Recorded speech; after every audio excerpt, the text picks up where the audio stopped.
You've probably been told midlife is a time of decline, that weight gain, fatigue, and mood swings are just a part of the deal now. You just have to get on with it. And maybe you've been trying to fix it all with diets, supplements, or sheer willpower, but still feel stuck, misaligned, and disconnected from your body. But what if the problem isn't just your symptoms? It's the belief that your body is broken. This is Women's Health Unwrapped. I'm Nicola Fondell, and each week we strip back the noise around health and habits so you can finally feel clear, capable, and confident in your body again. And today I'm joined by holistic wellness coach and midlife alchemist Carla Wainwright to explore why your metabolism is more than just biology. It's sacred. We'll talk energy, embodiment, and how midlife can become the most vibrant, powerful portal of your life. Get ready for a fascinating and inspiring conversation. Hi, Carla. Welcome to the podcast. Oh, I'm thrilled to be here, Nicola. Yeah, me too. I'm personally very intrigued about the conversation we're going to have. I don't often have guests coming in to talk about topics that I don't already know at least a little bit about, but I feel like this is quite new. So it's going to be an interesting one for me that I'm really excited to have.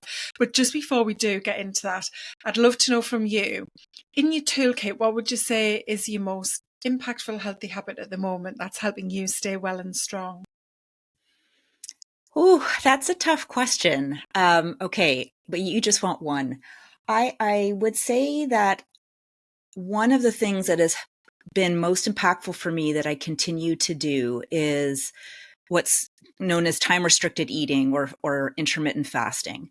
Mm-hmm. And that just has had a huge impact on my energy, my sleep, just my capacity throughout the day. It's also helped me dewire or unwire some of the not so great food habits that I, had that developed very young in life. So I would say, having a certain period of eating window and then a fasting window has been really quite profound in my life.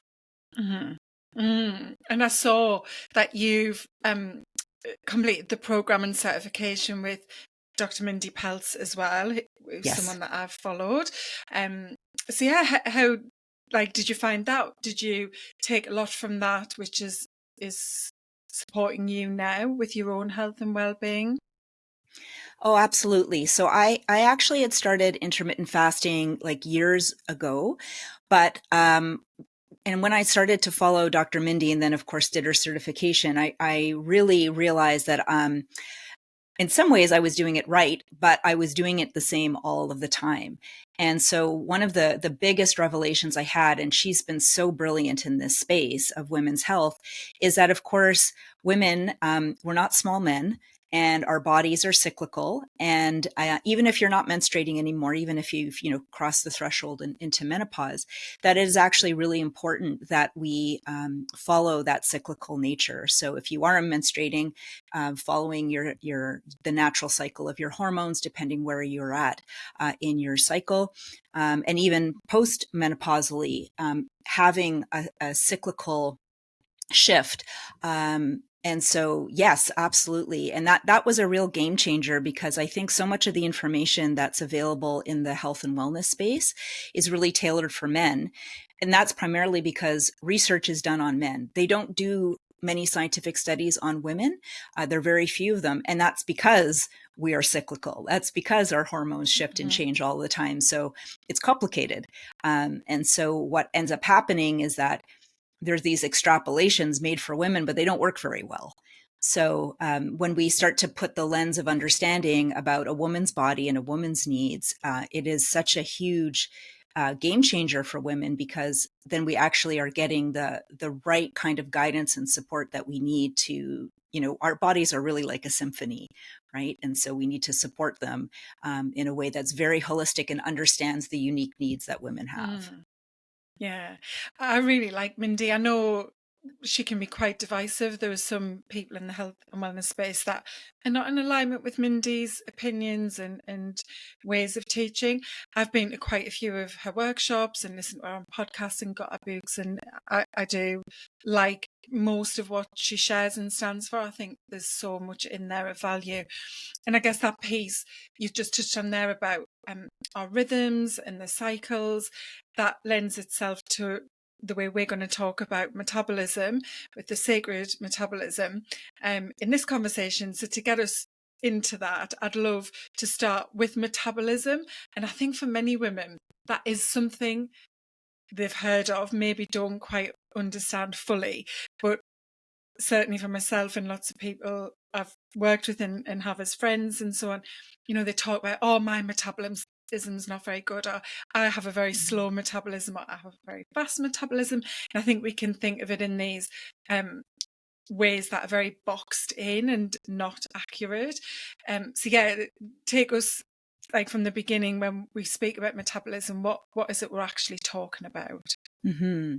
I'd love to. So really at its core, our metabolism is just simply how our bodies create and use energy. So if we're talking about the physical body, it's about taking food in. It relates to hormones, blood sugar, and then the energy parts of our cells, which are our mitochondria. And so when we're talking about a physical metabolism, we have two ways that we use energy. So we have the food that we eat, and then that is called the sugar burner system. So that sugar is a little bit, it's kind of like this word fat. It can get conflated with a whole bunch of stuff, but basically any food you bring in is creating glucose in the body, or is taken in rather as glucose in the body and then converted into energy. We also have another burning system, a fuel system in our body, because we're really almost like a hybrid vehicle, if we wanted to use that analogy, is we have a fat burning system. And that's when there's no food coming in and the body is able to produce something called ketones. And then that becomes a fuel source for the body. So at a physical level, we have this metabolism that can run on two different kinds of systems. When people say that, oh, I have a slow metabolism, and often women will talk about as they, and this can start way before sort of typical acknowledgement of perimenopause in the 40s. This definitely can start well into the 30s. That the metabolism slows down because there are some real changes that happen in a woman's body as it relates to how the whole cascade of interactions in the body as a result of food coming in or not coming in changes. And this is of course impacted by our hormones changing. So even within the if we talk about the cycle of a monthly cycle, our metabolism is different as a woman, depending if we're at the beginning of our cycle or at the end of our cycle. And then we have the overlay on top of that of as we start to transition into perimenopause and beyond, that hormones are also affecting that metabolism. So you're absolutely right. Women do notice shifts, right? And primarily those will be shifts like weight gain or holding weight in different parts of the body. What used to work doesn't work anymore. Their energy isn't the same. Their sleep isn't the same. All of these things, these are all absolutely impacted by our physical metabolism. And we're really at this crisis point in many ways in our society where people, and of course women, are very impacted by poor metabolic health. And so it's actually quite staggering that almost half of the female population, well, it's about 45 to 60%, meet the criteria for what's called metabolic syndrome. And so what metabolic syndrome is, it means that our blood sugars are elevated more than they should be. We have higher blood pressure, our waist circumference increases. We don't have our triglycerides get higher. We have lower healthy cholesterol. And basically all what that means is that our body's having a harder time managing energy and stress more efficiently. And part of this is very much due to the shift in hormones, the changes that are happening in the body. But it's also, of course, hugely impacted by our modern lifestyles, which mean that we're eating a ton of ultra processed food, that we're not getting outside and getting light into our eyes and moving our bodies and connecting with nature. And then the biggest piece, or they're all big pieces, but is the amount of stress that we have in our modern lifestyles.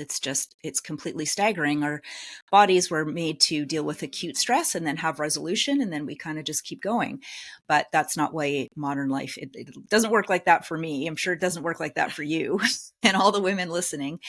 We are under chronic stress all of the time. And this has a huge metabolic impact in terms of really creating those shifts and changes that create a cascade of symptoms, and down the line, more serious conditions that relate to poor metabolic health. So I'll pause there. There's a lot more I can say, but I just want to give you a chance we'll keep going. Yeah. I love this topic personally, and I'm so pleased that you've explained it in the way that you have, because so many of us only focus our thoughts of metabolism on our weight. And that's the primary objective for lots of women, is losing weight or maintaining weight, looking a certain way, and focusing on their metabolic health only in the sense of, how much food am I taking on board, and how is that food calories being used, and am I the weight that I want to be? But as you've just shared, there is so much, like it is, as you've started to lead us towards explaining, one of the biggest factors in the health risks we're facing as women, and the things that are killing us as women as well. It's leading to so many of the chronic illnesses and diseases, isn't it? So it's that knowledge building and awareness piece to realize what this is about, and that it's in midlife more than any other time. I mean, this matters at every age really, but for where we are as midlife women now, like, we have to grasp what is really happening to us and why our metabolism and metabolic health is so important, don't we? You are so right. And so, yes, as women, we're very culturally conditioned to obsess about our weight. And it's not to say that it's not important, but there's so many other pieces that we really want to pay attention to. So, 1 in 5 women's going to develop Alzheimer's.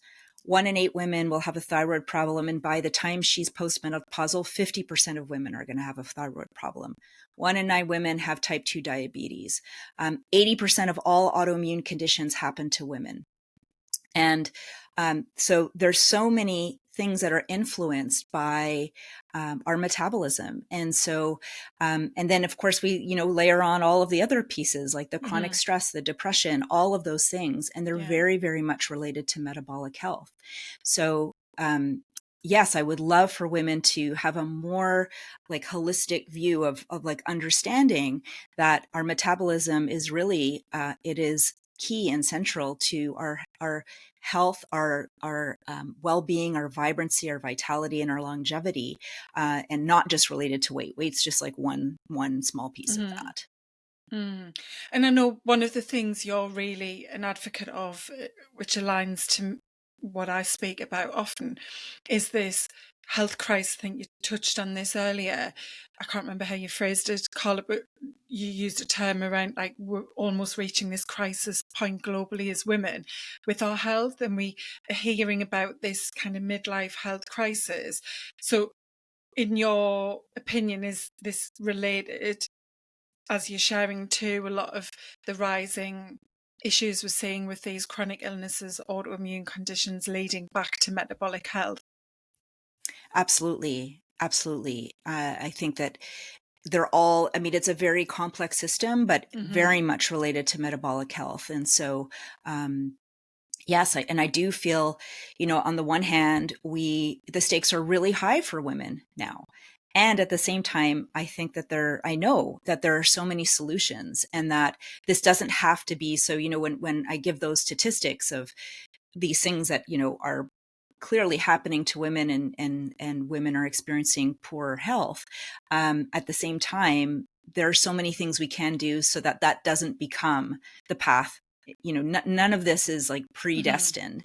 We all have agency and capacity to create a different story for ourselves. And so I always believe that there are solutions, and that's really what I want to empower women to understand, that small incremental solutions can have a massive impact on the rest of your life.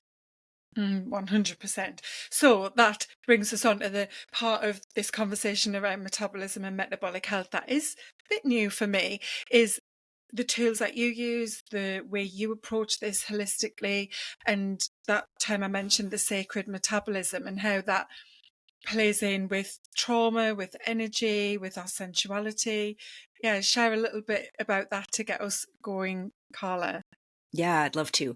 So, yes, I didn't actually fully explain what I call the sacred metabolism. So, metabolism, just to recap, it's basically how our bodies create and use energy. So we just talked about the physical metabolism, so what's happening biochemically in the body, food, all of those different pieces. But we also have another type of metabolism, which is our energy metabolism, so that we can't quantify in the same way that science, Western science does, but of course, wisdom traditions around the world for centuries and millennia, in fact, have recognized that we have an energy body. And so, what in my work and my personal experience, that it's really important that we tend to both of these parts of ourselves. So, we when we compartmentalize, then we really lose the opportunity to become whole. Right. And so women especially need to very much attend to not only the physical metabolism, but we need to really recognize also that our energy metabolism, which connects us to sensory, which connects us to our innate deep wisdom within our body. So many women will express this as like their womb wisdom or that innate knowing, just having those really profound intuitive feelings, connecting with our sexual life force energy, which is the most powerful energy a woman has. And in one way, it creates life and it also creates everything else in her life. We want to ensure that we are attending and supporting our energy body as well, so that we can really thrive. One doesn't thrive without the other. And so the reason that I kind of came up with this like deep intuitive knowing around this was just from the experience in my own life. So even though I was really taking care of my physical body, I had a focus for a very, very long time on sacred sexuality and the divine feminine and really healing. I was healing my own trauma through practices that I had been very fortunate to learn from many, many skilled teachers. And this was really, really powerful. And I saw this in the women that I worked with, that they needed that capacity to come back into their innate feminine wisdom and their energy body. And then, of course, as I got older and I went in my own perimenopausal journey, I actually then realized, of course, that the physical metabolism was also, incredibly important. And so this is this really merging of what I call the sacred metabolism of seeing metabolic health as really the foundation of our vibrancy, of our desire, of our purpose. Because when our energy systems are stable in both ways, physically and energetically, we have the capacity to love, to create, to connect deeply with others and with life itself. Mm. It's just so fascinating, and I think it really does bring together so much of like you said, that wisdom piece, that Eastern traditional medicine approach, and the spirituality. And it just kind of blends everything together, that I think a lot of women are starting to look into on an individual level. I think we are building more curiosity around how to feel better, what the right path for us is, and perhaps definitely not for the majority of women, but I think some women are starting to look outside of that traditional healthcare roadmap solution that we would usually go for in the West. And people are having that curiosity, and so you're bringing this all together into this really nice, harmonious, holistic overview. And so, like, kind of what does that mean in the real world then? If we've got, I guess, someone is probably thinking about the food that they eat and that traditional metabolic health part of the overall sacred metabolism. But like, what else does come into the mix? What does it look like to have that connection with yourself, and to really have that, I guess, that real nice balanced metabolism in the whole sense? Hmm. So I would say for many women, it's often easier to start with the physical piece because it's what's familiar. It's, Right. we live in a world that's, has a lot of information, and women are very good at, taking in that information, as we've been trained to from a very masculine standpoint. So we all have, female and male energetic characteristics, but our world very much is very linear, and we take in the information, we process it, and we apply it. So often I will start in that way because it's what feels familiar, and whenever we're creating some kind of change, we recognize that change can be difficult, it can be uncomfortable, and I always put nervous system regulation at the forefront. So I think it's really important to start with what feels doable and accessible, because our plates are so full, and we don't want to, the last thing I want to do is create more overwhelm and stress, because we all have enough of that. So often it will be just making very small incremental changes in a way that feels like easily digestible. And at the same time, there's an invitation to start to connect with your body and the felt sense of your body. And what do I mean by that? Of starting to understand and listen to, and for many women, it's the first time that they're ever doing this, because it's not taught to, it's not taught to most of us. To start to understand the wisdom of the body by listening, to becoming aware of sensations, to become aware of the messages within those sensations. So concurrently, like once, some of the other physical metabolic pieces are starting to be dialed in, we start to take an exploration of what's actually happening in terms of the wisdom body. And then how can we begin to connect with a feeling of energy, and how can we move that energy, and how can we be aware of it, and how can we amplify it in our lives? So there are many practices that do this. It can be, there's some beautiful earth-based practices that come from different traditions, like Qigong, Tantra, other cultures as well, where we can begin to feel energy in our bodies and circulate it. Breath is really, really important. Somatic experiencing or awareness of just noticing what's happening, and then tapping into the body mind wisdom. And nature is also a massive component in this. Like, I think that nature is, she's the original, the OG feminine teacher, and helping women to come back to what I really believe is a remembrance. It's in the blood and bones of every woman. It's just perhaps hasn't woken up yet.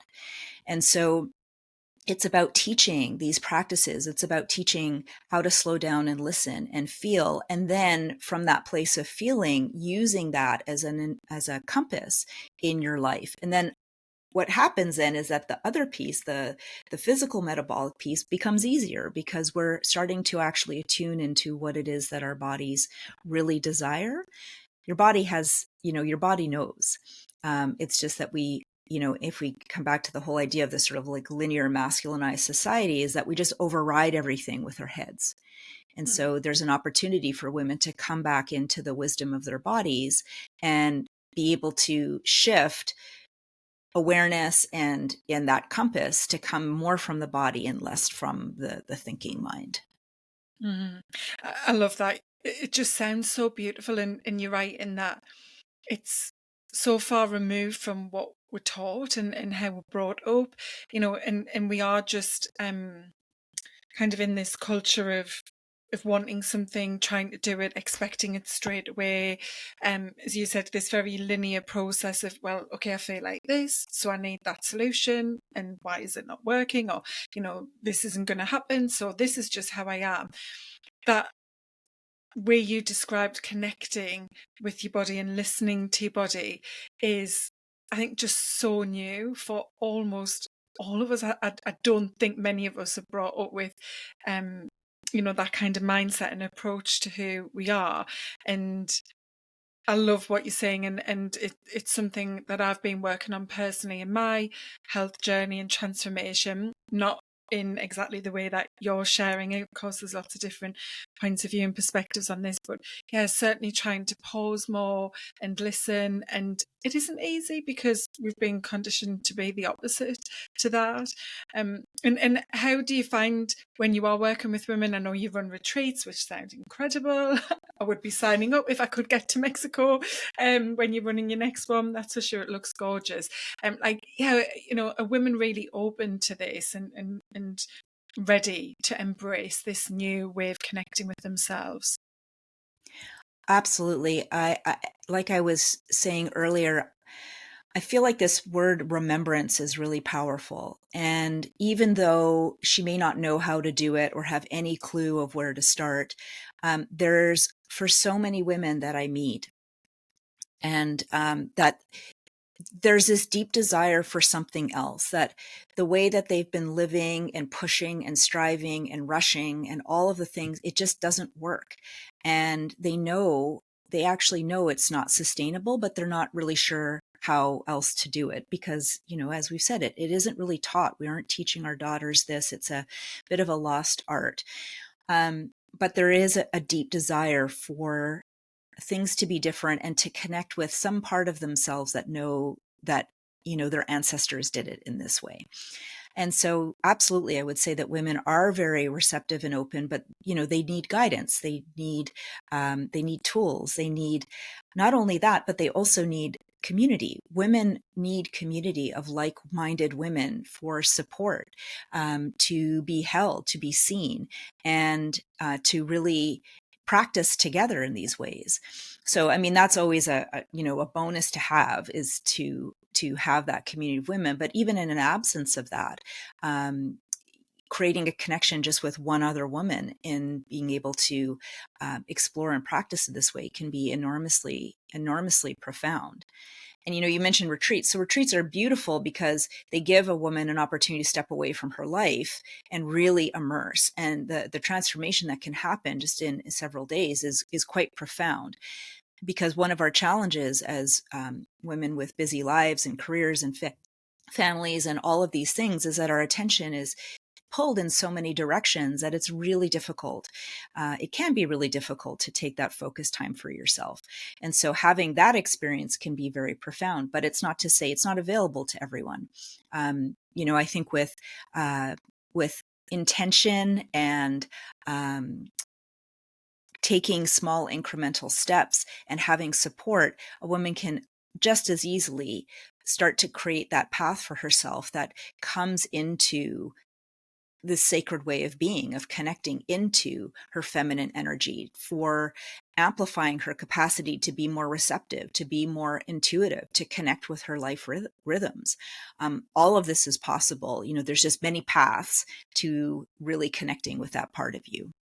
And this is about shifting that narrative that menopause means decline, it means old age, that you're on the scrap heap, so to speak, which has been the narrative for decades, and that actually this is a rebirth, it's an opportunity. And you talk about midlife being a portal, it's something that we're moving through and that we can rise from and have in every aspect a much better second half of life.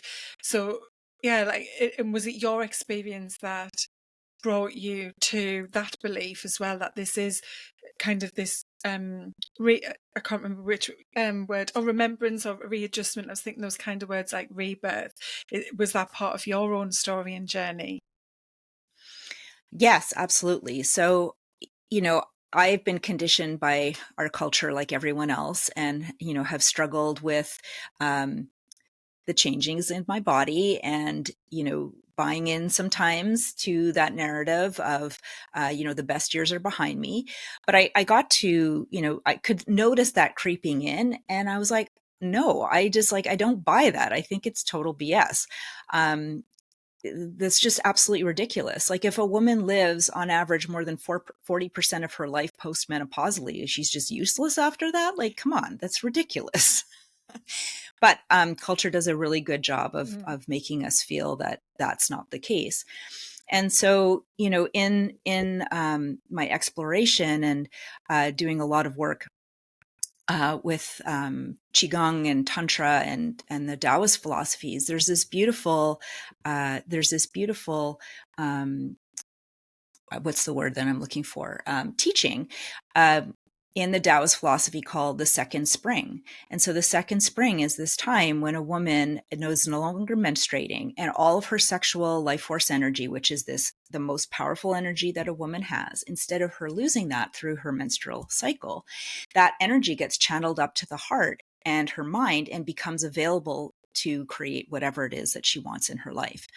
And so, from that frame, women were really stepping into the most powerful time of their lives because they aren't, they don't have young children at home. They're able to channel that energy in a way like entirely for them rather than for anyone else. And, we see this that once you're over into menopause, it takes several years. But that there's a level of self-assuredness and authenticity and determination and like a real beautiful embodiment of empowerment that happens if we so choose it, right? We really do have to Mm-hmm. choose it. And I think that, I think there's also been a very convenient narrative around this decline because if women really step into the most powerful time of their lives, and patriarchal structures would be afraid of women stepping into that, then we might as well tell them that, their best years are over and that it's a decline and that their value is diminished and all of these sorts of things. So I think that it's a convenient narrative that's fortunately becoming Mm-hmm. broken, and that women are realizing, like, wait a second, I'm not content to think that 25 was the highlight and it's all downhill from here. So it really isn't a decline.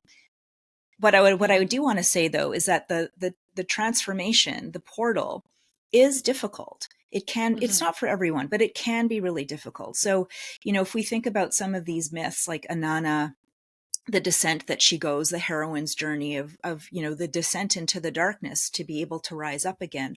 Or we even just use the metaphor of the caterpillar, where the caterpillar creates the cocoon and then completely dissolves. There's a complete dissolution before the formation of the beautiful butterfly that appears on the other end. This time of perimenopause can be really difficult. There are symptoms, there are, physical symptoms, mental, emotional symptoms, all of these things in the becoming of who we're stepping into as the wise woman.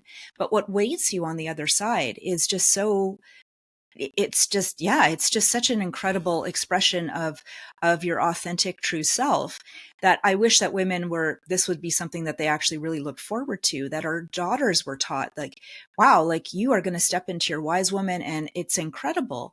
So, part of my mission is to really support women to reframe the idea of what midlife and the transition into menopause and beyond is, so that this feels really like incredibly empowering, even through the hot flashes, even through maybe weight gain or, can't think of the words. It still happens to me, all of that. But that what happens on the other side, like the heroine's journey is so powerful because you get to become really clear about who you are and your gifts and your meaning and your purpose. And then that descent allows you to get to that place. Mm-hmm. Mm-hmm. Yeah, that just sounds so empowering the way you've described it, and I totally agree with what you said. Not taking away, as you touched on, that for many women it is a very difficult transition.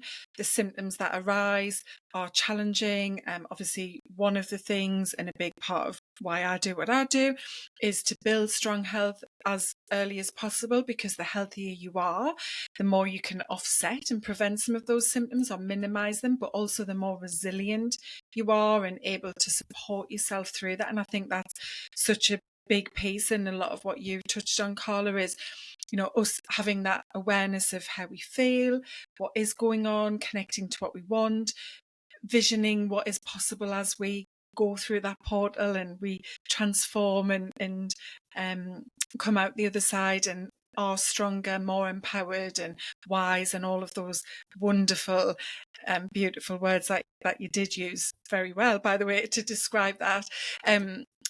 So we can't take away from that, but I think it's when you have this knowledge of what is possible in your second half of life that can then become something you use to guide and support and work with, so that you are moving through menopause with control. And I talk about being the leader of your life, being the CEO, because I think so many women fall into firefighting mode, just waiting for symptoms and then trying to respond to them, to put the flames out, literally in some cases.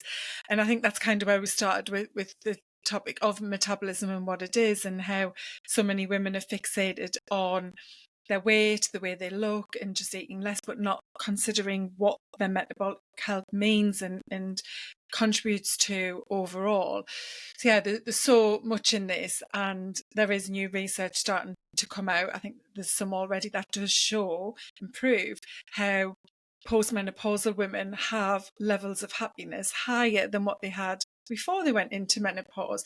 And I think we're seeing that with some of the celebrities who are now talking about their experiences and so on. There's some incredible women around that we can look to as role models, isn't there? Yeah, absolutely. Absolutely. And that's so important because, popular culture absolutely influences how we see the world, for so Mm-hmm. many of us. And so when we have positive role models that are really um, embracing and showing what's possible, then that can be very inspiring. Yeah. So to wrap us up, I'd love you to share 3 simple steps. I know there's a lot in this conversation and all of the work that you do, but just 3 simple steps that somebody could take on their own to start to build on some of what you've shared to improve not just their overall metabolic health, but health as a whole, but also to, I think, bring more connection to themselves and be empowered by this transformation that menopause offers. Yeah, I'd love to. So we didn't really touch upon pleasure today, but pleasure is one of the most important tools I think a woman has in her toolkit. And the reason for this is that pleasure, small sensory moments create oxytocin, which lowers cortisol and helps regulate your nervous system. It lowers blood sugar spikes. It has a massive metabolic effect. So pleasure we often associate with sexual pleasure, but pleasure, I just want to expand the definition. It's really anything that lights you up and brings you joy. So my first tip is to have 5 pleasurable moments a day. And so I always say it's, can be easiest to relate that to your senses. So can you find 5 moments, like 30 seconds? So 5 times 30 seconds, where each moment is connected somehow to one of your senses. So, looking at something that Mm-hmm. makes you happy, listening to something, touching something, smell and taste. 30 seconds, everybody can do that. That's basically 2.5 minutes. So I think that's doable. And it really shifts the body out of survival mode and back into receptivity and ease. It's so, so profound. And then the bonus piece to this particular tip is then take a moment in the evening and just reflect on what those 5 moments were. You'll get more oxytocin, you'll get more benefit in the body in terms of reducing cortisol and improving metabolic sensitivity, all of that. So that's my first 5 pleasure moments a day. The second one, I think, would relate to what I said at the very beginning, which is to have a very gentle time restricted eating window, which would just be 12 hours. So what's really important is to not eat for the first hour when you wake up, to give that is going to help with your melatonin levels and allow your body to kind of just get started slowly, and then at least 2 hours before bed to not have anything to eat. And so I know sleep is so challenging in that menopausal time. This will have a massive impact on your sleep. Your blood sugar will be more stable. Your digestive system gets a rest. Your inflammation and bloating will go down. There'll be less cortisol spikes, and your liver is going to be able to process hormones more efficiently. So you have fewer hot flashes, less irritability, and fewer cravings. So all good to do. And 12 hours is really doable for most people. So maybe start at 7, end at 7, start at 8, end at 8, something like that. And then the third piece is around nature and connecting to the earth. So if you can, getting outside even for 5 minutes, especially in the morning. So morning light helps anchor your circadian rhythm. So you'll have better sleep that next night. It lowers any kind of dysregulation in the nervous system. It brings down that sympathetic nervous system response, and you'll feel more calm. And then the connection to nature is just so important, because I said earlier how nature is really the feminine creative source. She's the original feminine teacher. And this is where we really start to awaken the feminine energy within ourselves if we take a moment to connect with nature. So whether that's just like looking at some leaves and enjoying like the beauty of them, or if it's the right time of year, my favorite is bare feet on the ground. It's so powerful. Just pay attention and just breathe and notice how being in her presence, the presence of nature, is so, so incredibly healing. Oh, they're fantastic tips. I love the first one about pleasure. And I know that's a topic that you talk about a lot, and we could have gone into as well. That would have been really interesting. So, of course, someone who's interested in that can come and connect with you to find out more. But I think that's, as you said, very doable. Maybe someone can just build themselves or download. I do have a habit tracker. If anybody wants it, you can reach out. You can find them on all kinds of platforms for free. But just, yeah, as you said, those 5 sensory moments in a day, really small, micro, tiny actions to take to have a pleasurable moment for the 5 senses each day. And you could track that across your week on a little tracker. I think that's a brilliant one. So thank you so much for sharing everything that you did, Carla. I really appreciate it. Where would be the best place for someone to come and connect and find out more about all that you do? Oh, yes, I'd love to share that. So the best place to connect with me is to go to vibrancyreset.com.